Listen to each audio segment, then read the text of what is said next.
Hey everybody, it's Joel from Talkin' Toys, and today we're going to be doing a figure review of Masterverse Princess of Power Catra.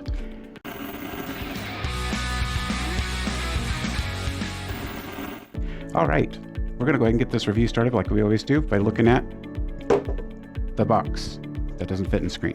So let's go ahead and take a look at what we can get in camera here. So we have Princess of Power for the logo, Catra and Mattel on the bottom. Of course, we have our 40th anniversary Masters of the Universe logo.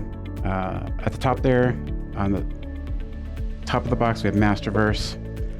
On the side, we have Catra with the Catch Jealous Beauty. All right, so on the back here, we are graced with amazing artwork by Nate Beverage. I'm hoping I'm saying that right. Nate, if you ever see this video and I butchered your name, please don't hold it against me. I still really like your artwork. So we have the back there, and then of course on the bottom it shows the figures for the wave, the He-Man from the Netflix series, and the Skeletor, the Zodak for the reimaging for the new Eternia, and then of course Catra there. And then we have some more artwork. Let's get the camera up here real quick, and more artwork by Nate as well on the side. So I really like this artwork. It really sticks out to me. And I wanted to make sure that Nate got a shout out for it. Okay, so let's go ahead and take a look at Catra here and see what we've got as far as our detail. So she has the cat mask, which allows her to transform in the original. So she has the cat mask that allows her to transform into a cat, like in the original Masters of the Universe cartoon from the 80s.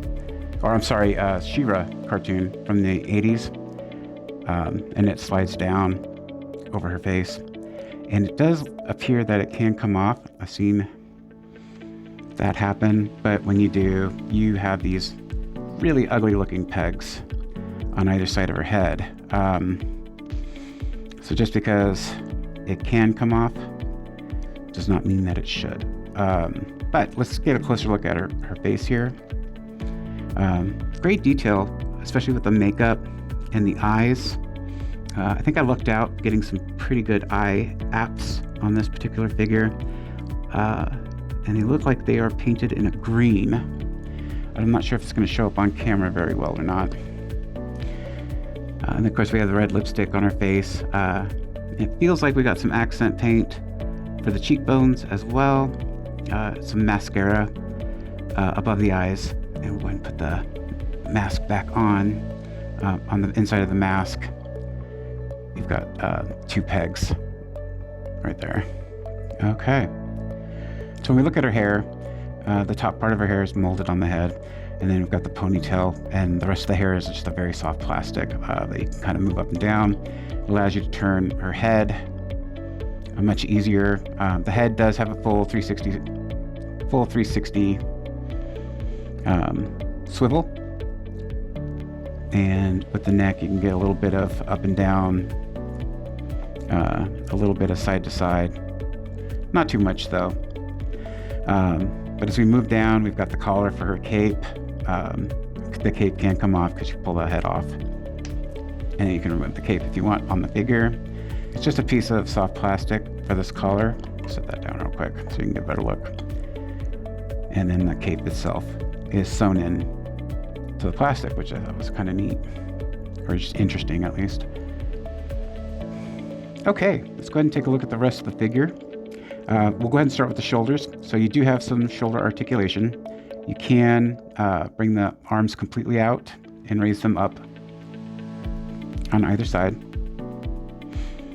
The arms do move all the way around in a 360. All right, so we've got a bicep swivel for both sides of the arms, and a double jointed elbow.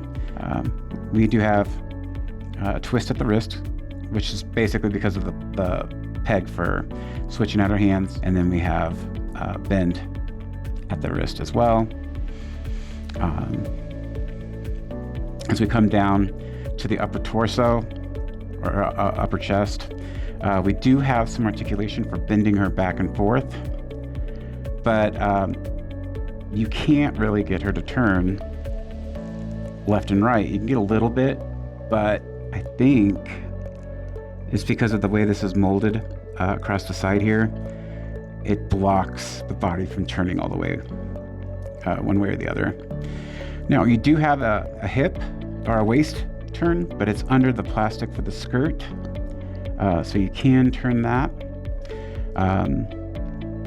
I found that in some of the posing I was doing, the skirt kind of limits a little bit, but if you work with it, you could try to get some decent poses with this figure. You can get the hips out about that far though because of the skirt. In most cases, you can get the leg about that high up. And then of course, I have a really difficult time getting it to go to the back here, which I think still comes down to the mold. So we have a thigh turn on either side for articulation. We have double jointed knees for the character. And then of course you can turn the boot,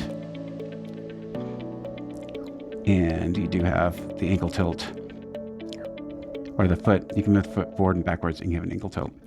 So while the skirt limits some posing, and the way that the chest is molded up here also limits, overall you still can get some decent posing out of the figure. With that said, let's go ahead and take a look at a couple of the accessories that come with her. Okay, let's go ahead and take a look at the shield. I'm going to bring that up here real quick. We've got good detail and molding with the cat face here, and then of course we have the little plastic see-through gem on the front there. On the back, like most of the Masterverse figures, we do have the straps that are already attached. So when you go to pose her with the shield, you usually just, at least I do this, I mean, it works better for me this way, but you have to remove the hand, and then you just slide the shield in over the forearm there. So once we got that on, you'll see that the shield does go up the arm, up to the elbow. Go ahead and get her hand back in place. And she's ready to defend herself.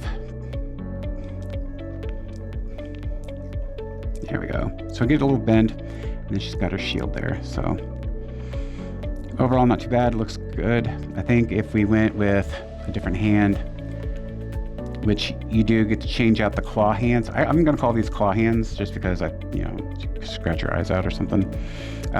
You bring out one of the hands for gripping. It might look a little bit better overall. So go ahead and put that in place here. And then we will go ahead and take a look. Actually, you know what? While we're at it, let's go ahead and put the other hand on. Okay, put that in place there. And these hands also still have that little bending forward and back. Look at her mace that she comes with. All in a silver with the molding on the handle here. And then of course the green gem molded or paint apps with the lime green paint in between the spokes on the mace itself. So we go ahead and get that put into her hand here, and it just fits nicely. So I like the attention to detail, especially in the face, that Mattel and the sculptors took in regards to this particular figure. I don't think she hits that 7-inch mark. I think it's closer to the 6-inch mark, but that helps give you the illusion of scale between each of the different characters, especially when you're having to display them. I like the fact that I have some posability. As I mentioned earlier, the only downside was kind of in that chest and waist because of the skirt, but that's not affecting my overall enjoyment of this figure. And that was our video review of Princess of Power Catra from the Masterverse line. If you guys enjoyed the video, please give us a like. If you're new to the channel, please give us a subscribe and check out any of our other figure reviews. I want to thank you guys for joining me in this figure review and talking about Catra.